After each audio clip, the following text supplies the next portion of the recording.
No se asuste con lo que oiga a continuación.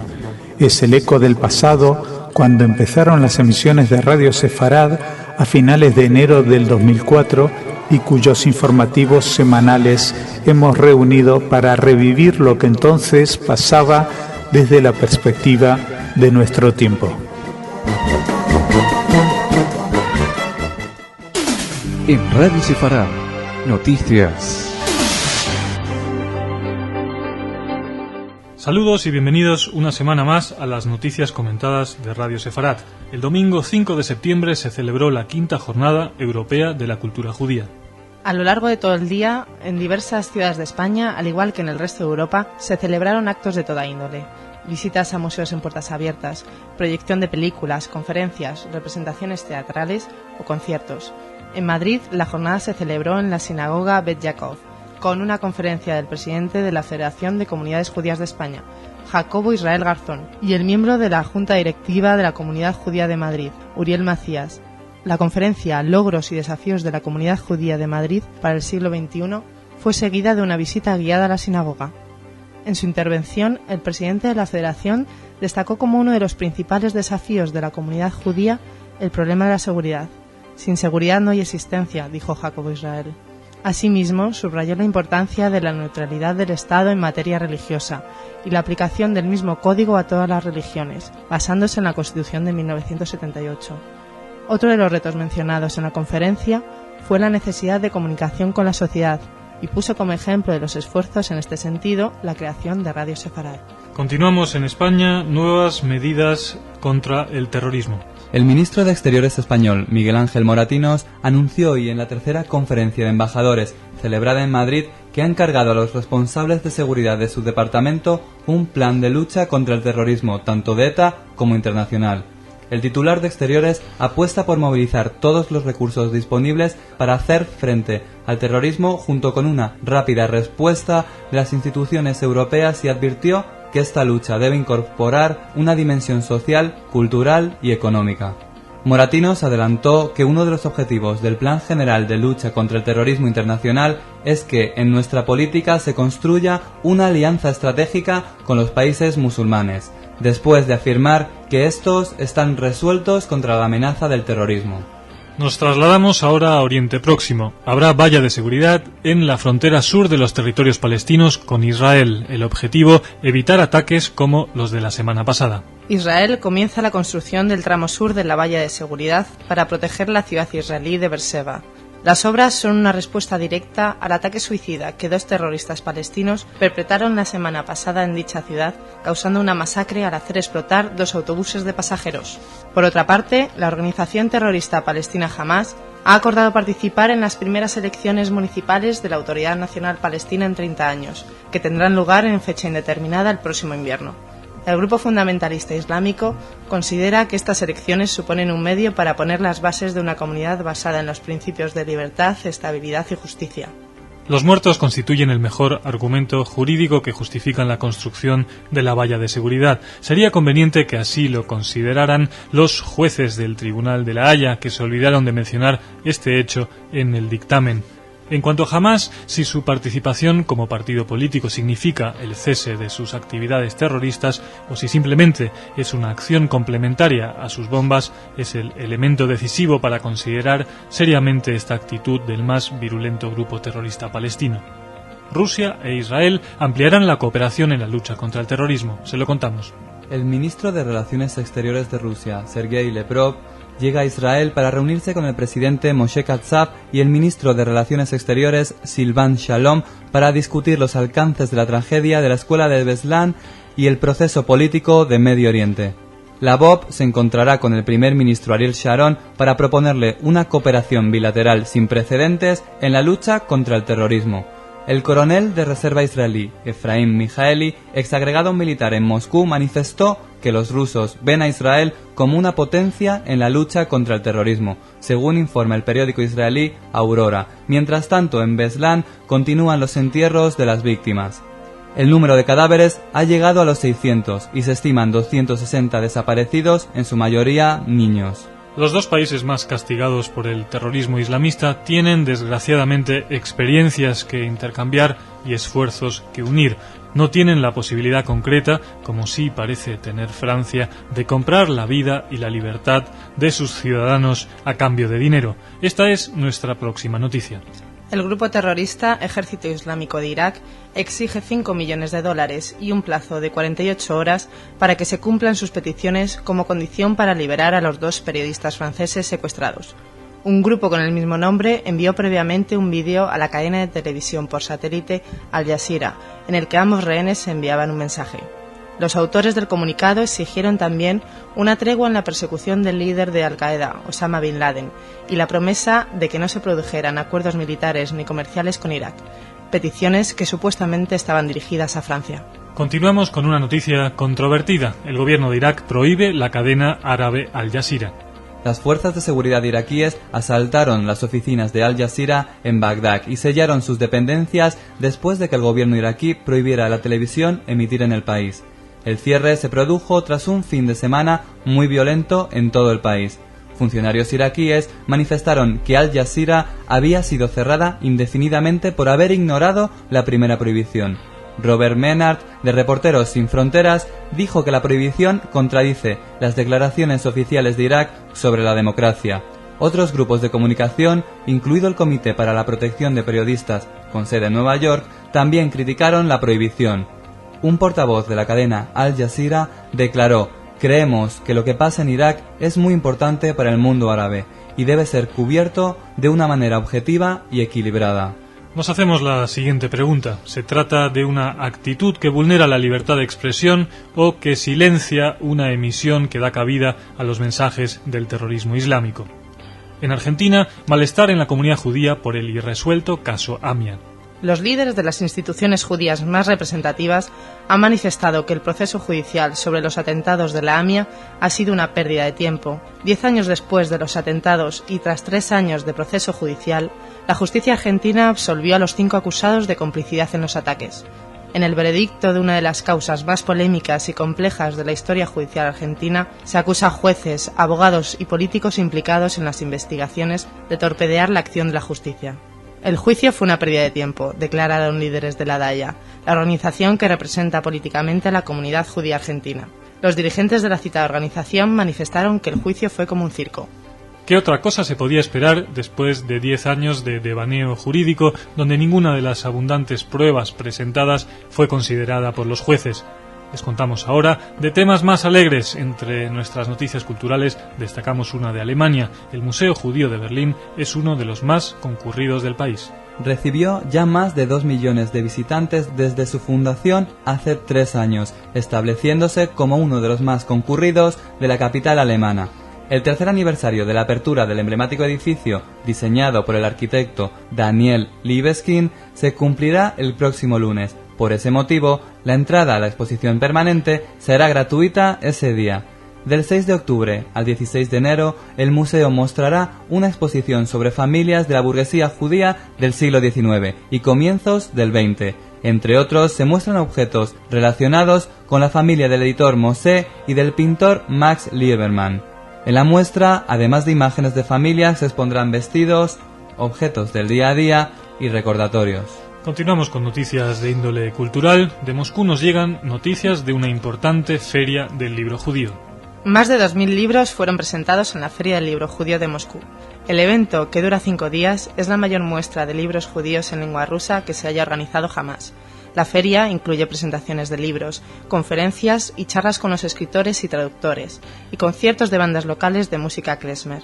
Este encuentro, organizado por la Fundación Avichai, tiene como objetivo acercar la literatura judía y la joven literatura israelí a los judíos rusos alejados de las comunidades y al público ruso en general. La cultura judeo-rusa, que tuvo maravillosas expresiones en el campo literario, plástico, teatral, cinematográfico, tanto en yiddish como en ruso, fue diezmado por el exterminio nazi y también por las purgas estalinistas. Sin embargo, parece que el poderoso árbol no ha sido totalmente cercenado y renace.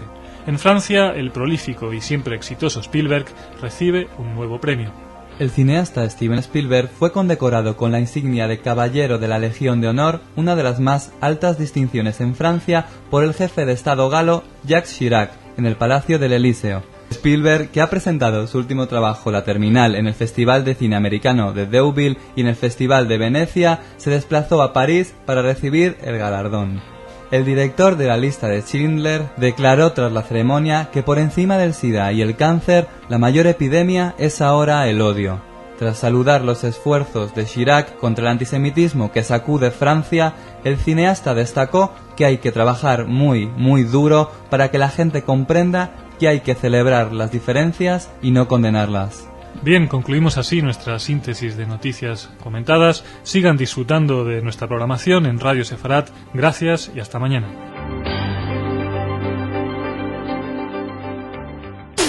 En Radio Sefarat, noticias.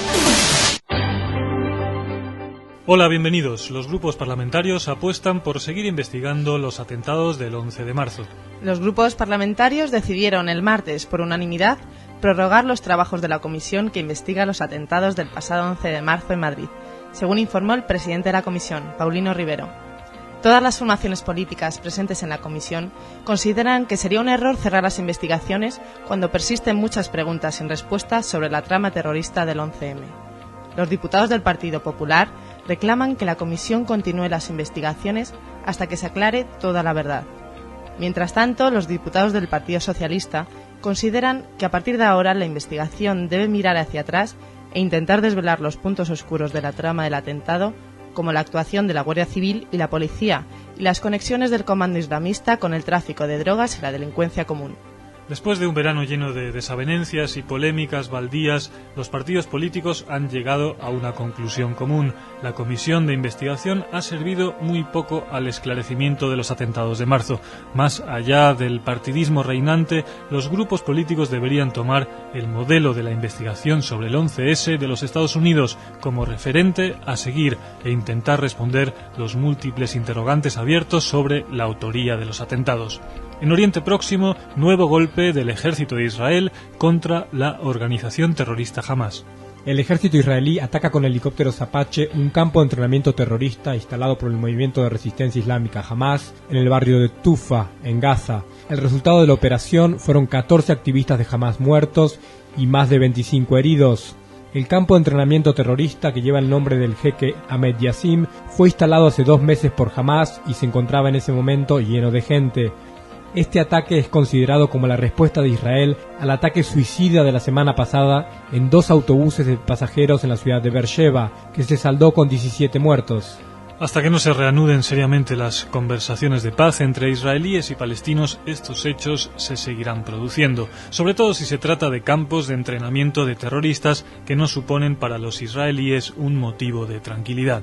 Continuamos en Israel. La boda del asesino de Isaac Rabin conmueve a la opinión pública. Yigal Amir asesinó el 4 de noviembre de 1995 al entonces primer ministro israelí y principal exponente de la paz en un atentado que cambió el curso de la historia.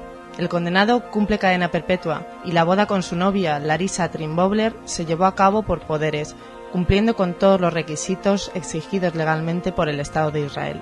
Los diputados laboristas intentaron promulgar una ley que prohibiera expresamente esta boda, pero esta no fue aprobada en la Knesset. Los laboristas denuncian la negligencia de las autoridades penitenciarias por no impedir un enlace que ha sacudido la conciencia de la sociedad israelí. La gravedad del asesinato de Rabin, sin precedentes en la historia de Israel, ha dejado una huella tan profunda en el pueblo que cualquier acontecimiento favorable al asesino conmueve a la opinión pública. Nuestra siguiente noticia se sitúa en Europa. Un comité de sabios da el visto bueno a la adhesión de Turquía a la Unión Europea.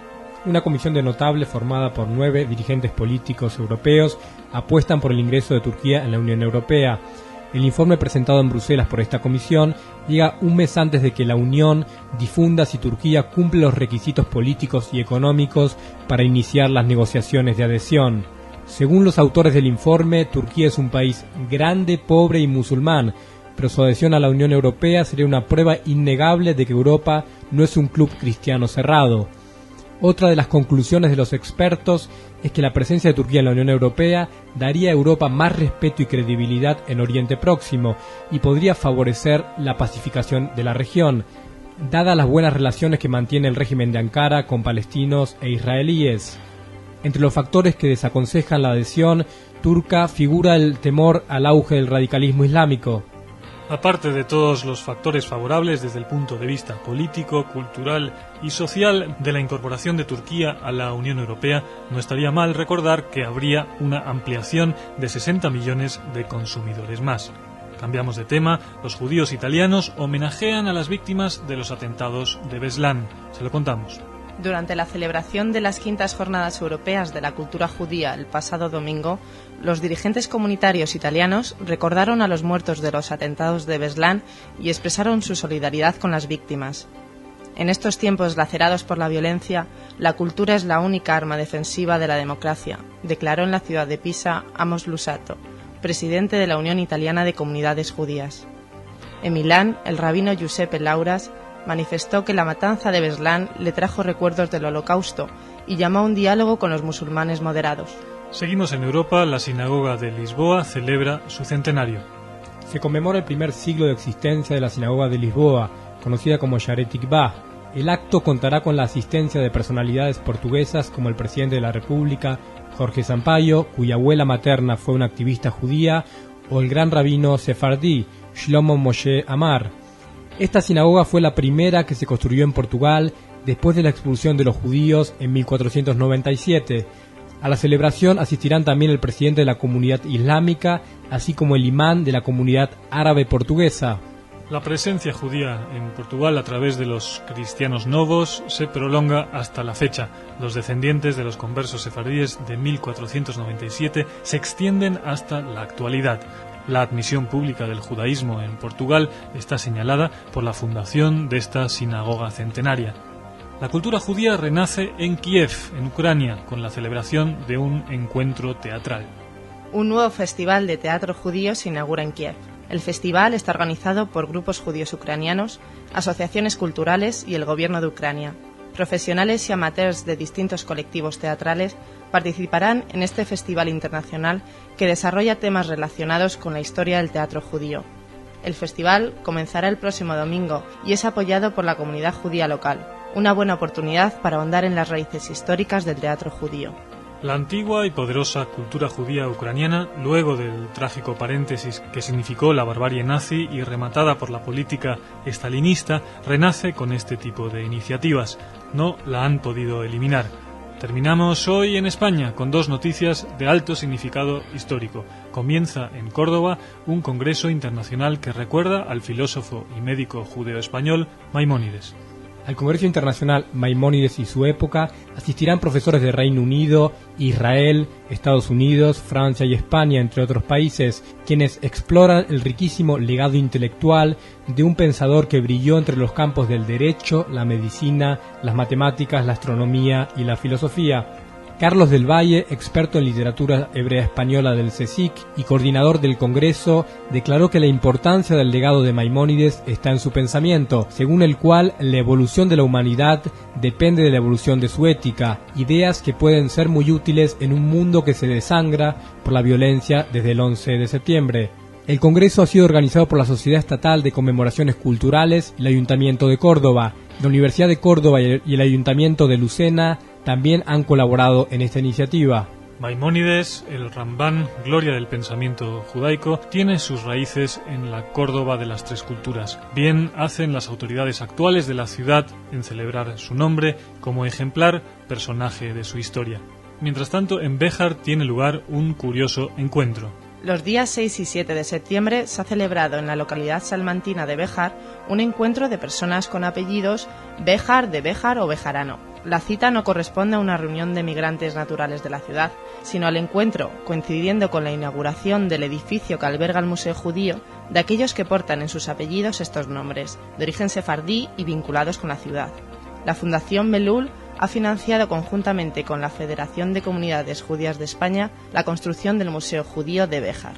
Béjar recupera con este encuentro parte de su gran pasado judío. La ciudad contaba hasta la expulsión de 1492 con una gran presencia judía dedicada fundamentalmente al gremio textil. También nos alegra mucho que a través de Radio Sefarad muchos Béjar y bejaranos hayan tenido noticia de este particular encuentro y podido acudir a la cita. Hasta aquí nuestro repaso informativo de hoy. Sigan con nosotros en el resto de la programación. Gracias por escuchar Radio Sefarad. En Radio Sefarad, noticias. Comenzamos nuestro repaso informativo en España con una buena noticia. Amos Oz y Zahir Nusseibeh reciben en Barcelona el Premio Catalunya por su contribución a la paz. El escritor israelí Amos Oz y el filósofo palestino Zahir Nusseibeh recibirán de manos del presidente de la Generalitat, Pasqual Maragall, el premio dotado con 80.000 euros y una escultura. El Premio Catalunya reconoce a personas que han contribuido a desarrollar valores culturales, científicos y humanos en el mundo. Los esfuerzos de estas dos personalidades a favor de la paz entre israelíes y palestinos han contribuido a llevar a cabo, entre otras, la iniciativa de paz de Ginebra. Los premiados reclaman desde sus tribunas un compromiso a favor de la paz que aflore en la sociedad civil y que sea puesto en práctica por los políticos. Para ayudar en este camino, comentó Oz, no hay que elegir entre nosotros, no hay que estar a favor de los israelíes y en contra de los palestinos o al revés, simplemente hay que estar a favor de la paz. Los movimientos sociales o de grupos intelectuales a favor de la paz entre palestinos e israelíes crean sin duda un ambiente favorable para el momento en que los factores políticos se inclinen definitivamente para ello, pero no resuelven las violencias actuales. Les informamos de otra noticia que sirve para distender un poco la difícil situación de Oriente Próximo. Israel libera a presos de seguridad palestinos. 130 presos de seguridad palestinos han sido liberados de las prisiones israelíes. La medida fue tomada debido a la superpoblación de las cárceles, según informa el periódico israelí Aurora. Se trata de prisioneros que no han cometido hechos de sangre y debían ser liberados en los próximos meses. Esta medida de excarcelación fue justificada por las autoridades como un intento de paliar el hacinamiento de las prisiones, donde se amontonan más de 7.000 detenidos. Desde comienzos de año, el ejército israelí ha detenido a más de 2.500 palestinos en los territorios de Judea y Samaria. Los condenados liberados lo estaban apenas leves o a falta de poco de cumplir su condena. El acto de excarcelación se debió a razones prácticas para evitar el hacinamiento en las prisiones. La huelga de hambre no tiene ninguna relación directa con esta acción de las autoridades israelíes. Continuamos en la zona con una noticia mucho más preocupante. Miles de palestinos amenazan vengar el último ataque israelí. Se lo contamos. Unos 50.000 palestinos claman venganza durante el funeral de los 14 muertos, víctimas de un ataque israelí contra el...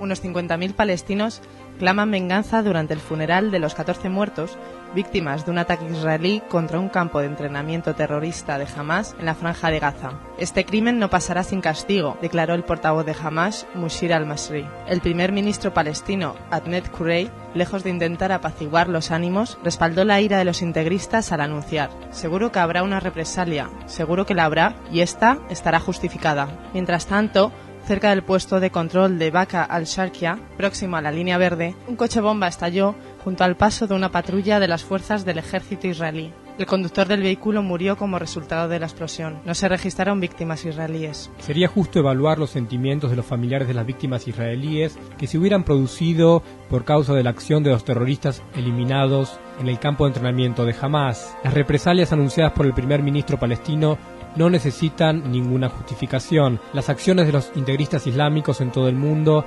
siempre encuentran un motivo, así se llamen $5 millones. Irak sigue siendo noticia por los secuestros a extranjeros. 2 voluntarias italianas mantienen en vilo a su país. Las voluntarias que trabajaban en la organización no gubernamental italiana Un Puente para Bagdad fueron sacadas a la fuerza de la sede de su organización en Bagdad por varios hombres. Esta organización fue atacada días atrás con ataques de mortero y ha anunciado que seguirá pese a todo con sus actividades, entre otras un proyecto con UNICEF dedicado a la educación y promoción escolar en varios colegios de Bagdad y Basora. Los italianos apenas han tenido tiempo para sobreponerse del asesinato del periodista Enzo Baldón, cuando vuelven a temer por la vida de sus conciudadanas. Esta noticia se une a la todavía incógnita del destino de los 2 periodistas franceses retenidos en Irak a manos de una organización islamista que exige $5 millones por sus vidas. Los buenos sentimientos de los cooperantes parecen no ser correspondidos con la ideología de los terroristas islámicos. Con el asesinato de niños, el secuestro y muerte de las personas de buena voluntad que desean colaborar con el mejoramiento del mundo, poco camino dejan abierto estos terroristas para la comprensión internacional. Nos trasladamos a Rusia. Mientras el pueblo se manifiesta contra el horror de Beslan, el gobierno ruso anuncia que podría lanzar ataques preventivos contra objetivos terroristas. El jefe del Estado Mayor de las Fuerzas Armadas de Rusia, el general Yuri Baluyevsky, ha afirmado que Moscú está dispuesta a lanzar ataques preventivos contra bases terroristas en cualquier rincón del mundo. El general ruso, que hizo estas declaraciones tras reunirse con el comandante supremo de la OTAN en Europa, el general James Jones, indicó que los medios serán elegidos dependiendo de la situación concreta en una u otra región. Tras la reunión con el comandante supremo de la OTAN en Europa, el general ruso también añadió que su país está decidido a cooperar con la Alianza Atlántica en la lucha contra el terrorismo internacional. Mientras tanto, decenas de miles de moscovitas, 130.000 según la policía, acudieron a la Plaza Roja de Moscú para demostrar su unidad contra el terrorismo en la concentración más concurrida que ha visto la capital rusa en años. Rusia se une al grupo de países que entiende que en esta guerra con el terrorismo internacional las fronteras solo constituyen una protección para estos grupos. Ello sería evitable si los países que les dan cobijo comprendieran que al hacerlo se convierten en cómplices de la contienda. La voz del Vaticano vuelve a oírse sobre la actual amenaza terrorista. Se lo contamos. El cardenal Rafael Martino, considerado el ministro de la paz del Papa, declaró que nos encontramos ante la Cuarta Guerra Mundial, según informa el periódico ABC. Así definió el cardenal Martino la actual situación internacional dominada por el terrorismo. El ministro de Paz del Papa considera que una guerra no tiene por qué ser declarada. Por ello, tras las 2 guerras mundiales, el mundo conoció una tercera, la Guerra Fría, y ahora vivimos un conflicto diferente que nos implica a todos. Esta es la Cuarta Guerra Mundial porque no sabemos lo que nos pasará al salir de un hotel, al subir a un autobús o al entrar en un bar. La guerra está sentada al lado de cada uno de nosotros, manifestó el cardenal Martino. El cardenal Martino es generalmente la voz autorizada del Papa. No estaría mal una manifestación explícita del máximo dirigente vaticano sobre el tema. Ayudaría mucho a que sus fieles comprendan la difícil situación que atraviesa el mundo en estos momentos. Noticias editoriales preocupantes en España. Hitler es un superventas en las librerías. La versión abreviada que la editorial barcelonesa Fapa ha realizado en 2003 de Mi lucha aparece en la lista de los 10 libros más vendidos de la librería La Casa del Libro. Uno de los libreros encargados de venderlo al público declaró que no se trata de un fenómeno que indique un auge momentáneo de la ideología nazi, sino que muchos clientes lo solicitan desde siempre y por los más diversos motivos. Esta edición de Mein Kampf lleva un subtítulo de cosecha propia, Discursos sobre el delirio, con el que es posible que intente poner distancia sobre el contenido del libro. La difusión de las ideas nazis no se encuentra limitada a los textos del Mein Kampf. Centenares de folletos, libros, difusión en medios de comunicación masiva como la radio e internet contribuyen quizás en mayor medida al renacimiento del antisemitismo en el mundo. El problema es contrarrestar este tipo de información con la verdad histórica. Ese es el único camino práctico dentro de una confrontación de ideas no violenta. Continuamos en España. El Congreso sobre Maimónides nos revela textos inéditos del filósofo judeo-español. Un nuevo descubrimiento sobre la figura de Maimónides se presentó en Córdoba en el Congreso Maimónides y su época. El profesor de la Universidad de Tel Aviv, Mordechai Friedman, presentó las conclusiones que obtuvo al analizar textos antiguos de la Genizá en el Cairo, donde se guardan los documentos antiguos hebreos que no pueden ser eliminados. Los documentos desvelan claves importantes de la biografía de Maimónides, tales como la fecha de su matrimonio, su relación con la medicina a través de los cuadernos de sus estudiantes o sus etapas como responsable de la comunidad judía del Cairo. Terminamos con una noticia de cine. El cineasta israelí Amos Gitai presenta su última película, La Tierra Prometida, en la 61 edición de la Mostra de Venecia. Amos Gitai denuncia en su último film la esclavitud de la prostitución. En La Tierra Prometida, a competición en la mostra, el director relata el periplo, el engaño y el secuestro de un puñado de jóvenes del Este, que son atraídas a Israel y acaban ejerciendo la prostitución. Hay que denunciar en voz alta el tráfico de mujeres y las formas modernas de esclavitud que aún están vigentes. Un alarmante comercio de mujeres que prospera en los burdeles de Tel Aviv, Ashdod y Hadera, declaró el cineasta. Todos saben la verdad, según Gitay, pero la toleran tácitamente. Lo que resulta irónico es que árabes y judíos, que se combaten a muerte, se convierten en socios y amigos si hay de por medio negocios ilícitos y rentables como este. Amos Gitay siempre se ha caracterizado por la elección de argumentos polémicos y controvertidos dentro de la realidad israelí. La democracia del país así lo permite. Ben-Gurión decía en tiempos de la creación del Estado que hasta que Israel no tuviera sus ladrones y sus prostitutas como un hecho normal en su sociedad, Israel no sería un Estado constituido. Hasta aquí nuestro repaso informativo de noticias comentadas. Sigan escuchando nuestra programación. Gracias por escuchar Radio Sefarad.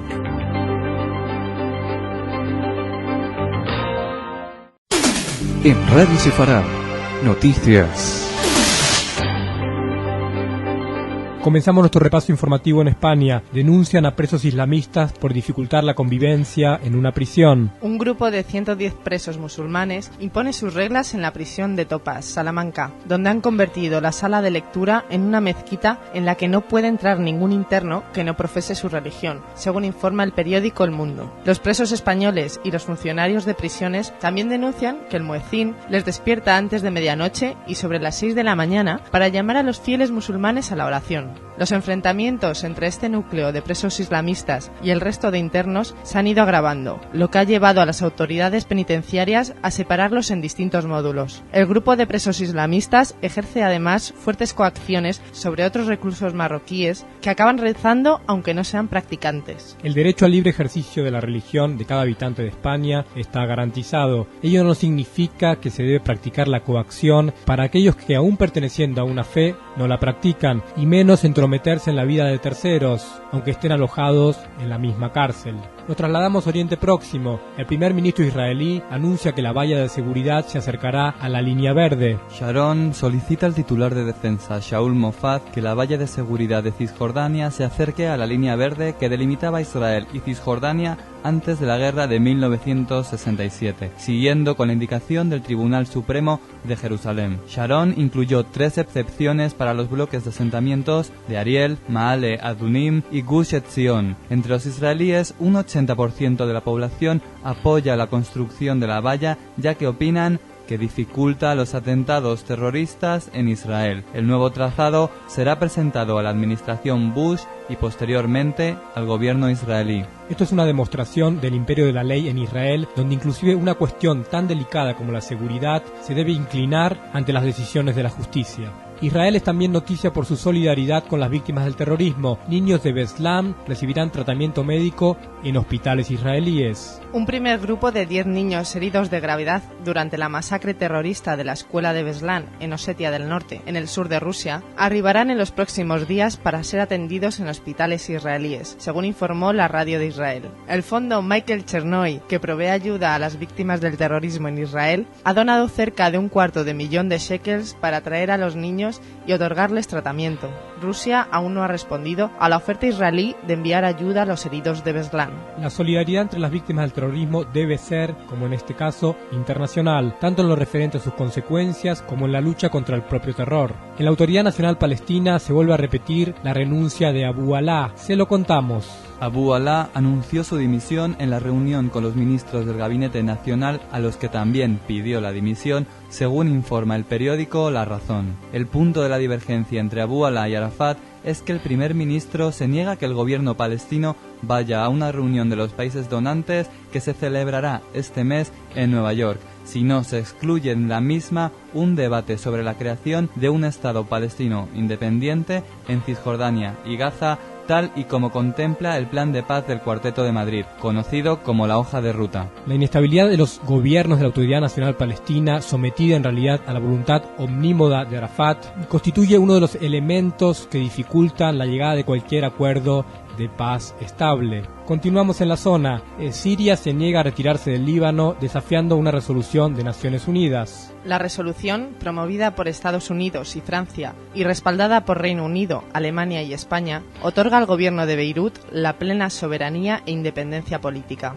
Tanto Siria como el Líbano consideran que la presencia de las tropas de Damasco se encuentra ratificada y legitimada por el Tratado de Fraternidad y Cooperación firmado por los dos ejecutivos. La actitud rebelde del régimen sirio, que mantiene 17.000 soldados en territorio libanés y controla su vida política, amenaza con crear un nuevo foco de tensión en Oriente Próximo, ya que la población libanesa está dividida entre quienes reclaman la continuación de la tutela siria y quienes se oponen a ella. Por otra parte, el diario árabe Al-Hayat informó que el presidente sirio está dispuesto a reanudar las negociaciones de paz con Israel si Ariel Sharon muestra disposición a entablar negociaciones. Las actitudes de Siria, aparentemente contradictorias en este caso, no son más que un mercadeo político en el toma y daca que pretende para negociar la paz con Israel, como lo comentaba Radio Sefarad hace unos días. Nos trasladamos a Indonesia. El terrorismo vuelve a ser noticia con un ataque frente a la embajada australiana. Al menos 8 ciudadanos indonesios murieron y otras 168 personas resultaron heridas como consecuencia de un atentado terrorista con coche bomba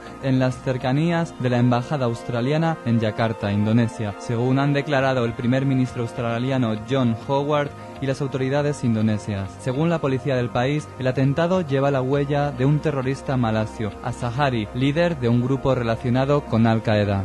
La guerra internacional se extiende y este no es el primer atentado en Indonesia. Recordemos el sangriento atentado en Bali que ocasionó varios centenares de víctimas. En Argentina, miles de personas se manifiestan contra la impunidad tras la polémica sentencia por los atentados de la AMIA. El acto de protesta, convocado por familiares de las víctimas y varias asociaciones judías frente al edificio del Congreso de la Nación, llevó el lema «85 muertos no son nada para la justicia argentina». El juicio sobre los atentados que arrasaron con el edificio de la Asociación Mutual Israelí-Argentina, AMIA, acabó con una sentencia absolutoria que consagra la impunidad de los terroristas y ha cerrado la puerta a la llamada conexión argentina. El presidente argentino, Néstor Kirchner, no asistió a la concentración, aunque en una brevísima declaración dijo compartir la profunda congoja y confusión de los familiares de las víctimas. El gobierno se plantea la posibilidad de investigar las responsabilidades políticas a través de una comisión independiente del Poder Ejecutivo. Esta manifestación equivale a una protesta que debería extenderse por el mundo ante el reconocimiento del fracaso de las instituciones supuestamente judiciales de un país aceptado como democrático, donde no existan tribunales fiables, no existe el concepto de libertad.